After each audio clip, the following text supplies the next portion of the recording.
Mahigit 450,000 pamilya na po mula sa 6 na rehiyon ang apektado ng hagupit ng habagat. Sa bilang na yan, mahigit 61,000 ang nasa mga evacuation center. Sa probinsya ng Pangasinan kung saan maya't maya pa rin ang ulan, patuloy ang pagdami ng mga pamilyang inililikas. Lumalala kasi ang baha sa kanilang lugar. Makibalita tayo live kay Jet Arciliana ng GMA Dagupan. Jet. Mark, Maki, umabot na nga sa 29,600 ang bilang ng mga residenteng kinailangang ma-evacuate dito sa Pangasinan. Halos wala pa ring patid ang pag-ulan sa Pangasinan. Ang mga nakatira sa mga binabahang lugar nangangamba ng baka lalo pa itong lumala. Sa bayan ng Aguilar, nadaragdagan ng mga inililikas na pamilya dahil sa patuloy na pag-apaw ng Agno River. Siksikan ng evacuee sa Aguilar Central School, karamihan taga-barangay Bukbuk West. Sa lugar namin, mas lumalalim ang tubig po ngayon.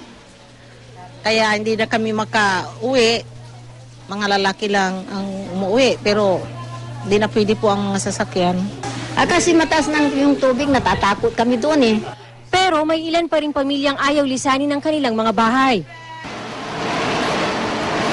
Dinadaanan din ng Agno River ang barangay Guzon sa Tayug, Pangasinan. Sa lakas ng agos ng tubig, natitibag na ang gilid ng ilog. Ayon sa mga residente, halos 10 metro na ng lupa ang natangay ng agos.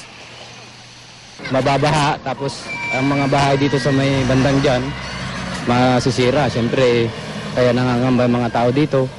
Dahil nga, ito lang ang daanan ng tubig.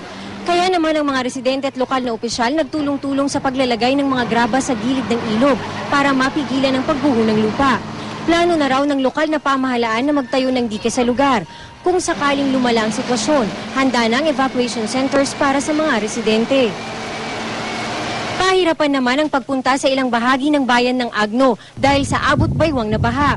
Ang ilang residente napipilitang lumusong sa baha para makabili ng pagkain sa bayan. Pero ang mga motorista ayaw pa kasiguro.